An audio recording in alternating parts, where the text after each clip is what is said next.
Many of the parables told by Jesus are about money. The parable of the talents and the parable of the unjust steward are about the management of someone else's money, which has been entrusted to another. The parable of the prodigal son is about a man who wastes away his inheritance and how he should be treated after that. The parable of the Good Samaritan doesn't seem to be about money, but at the end, remember, the Samaritan pays out of his own pocket for the care of the injured man, and he promises to pay more if it is needed. Jesus understood the spiritual side of money.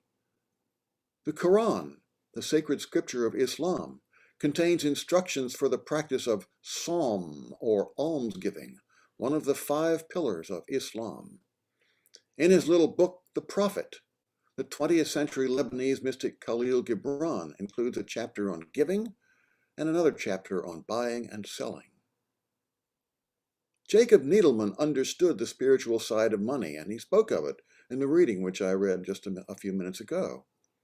His explanation clarifies the fact that money is not just an administrative necessity, not just something we have to go through every month figuring out which bill we're going to pay first, not just a bureaucratic exercise that is unrelated to the deeper side of life, but is deeply spiritual and filled with meaning that goes to the very core of our existence. The way we choose to spend our money reflects at the most fundamental level who we are and what we value and hope for in life. We don't scrimp so we can spend hundreds of thousands of dollars to send a child off to college so she can have a good time in a swell place for 4 years, but because what she can accomplish with a college education speaks to our deepest hopes and ideals and dreams and fears as well. Perhaps she can be or do something which we were never able to quite be or do. We don't make a big mortgage payment every month for a pile of bricks and mortar. We make that payment so we can have a place of comfort where our lives can go forward, where families can grow, where there can be love and work and times of joy and entertaining which will fill our lives and the lives of those we love with meaning. For the past several Sundays and the next several Sundays, we're hearing from somebody in this congregation who speaks to us about his or her own life at UUBRidge and what it has meant and how that translates into a financial commitment. I always look forward to hearing these. The messages they bring tell me there are plenty of people in this congregation who get it, who understand that a financial commitment to the church is not about just paying the rent or even meeting the payroll. It's about something much deeper and more fundamental than that. It's about our values and hopes and ideals for the future and how committed we are to them. I was thinking recently about all that goes on here at UUBRidge. The fellowship of gathering each Sunday, even on Zoom as we are now. The messages about our lives that we share with one another during our virtual coffee hour or during our talkback. The men's group, which meets regularly and even has had a picnic lunch several times recently and is planning another one this coming week. Our amazing Environmental and Social Justice Committee and the work they are doing to improve the environment and to help those in need. Our times of gathering to do road cleanups both in Rappahannock County and over the hill in Page County.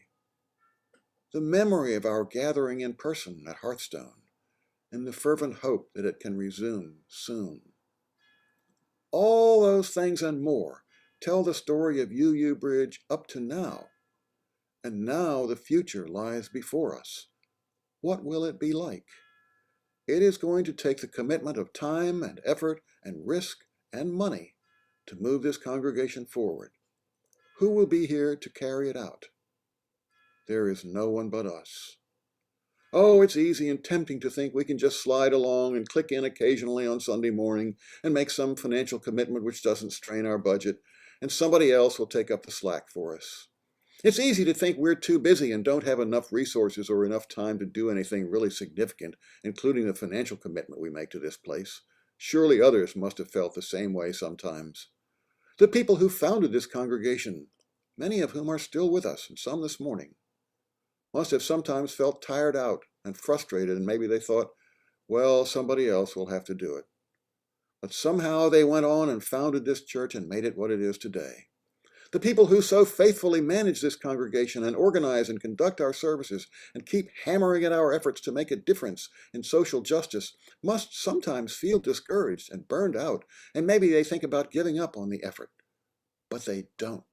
They do what it takes because they see a need that's consonant with the values we share, and they know that if they don't act, maybe nobody will. Years ago, when I was very little, I went to Sunday school every Sunday. The teachers had this thing they called a flannel board. Maybe you remember one. It was just a board covered with flannel, and then they had cutouts of biblical characters with flannel on the back of them so they would stick onto the board. So we could reenact the Bible stories by moving the cutout characters around on the flannel board to interact with one another. And so we dramatized the stories of Joseph with his coat of many colors, being thrown into the pit by his cruel and jealous brothers, and then sold into slavery to be taken down into the land of Egypt. We saw with our own eyes the flannel characters telling us the story of David with his slingshot that brought down the giant Goliath. Stories of kings and wars and families and lovers and jealousies and hatreds. We acted out the stories of Jesus going about and healing people. So we had a picture of a house with a hole in the roof, so the sick man could avoid the crowd outside and be let down through the roof on a stretcher to be healed. Annie Dillard must have had the same experience.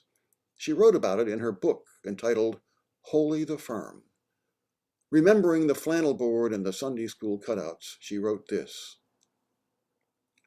"A blur of romance clings to our notions of publicans, sinners, the poor, the people in the marketplace, our neighbors, as though, of course, God should reveal himself, if at all, to these simple people, these Sunday school watercolor figures who are so purely themselves in their tattered robes, who are single in themselves, while we now are various, complex, and full at heart. We are busy. So I see now were they. Who shall ascend unto the hill of the Lord, or who shall stand in his holy place? There is no one but us.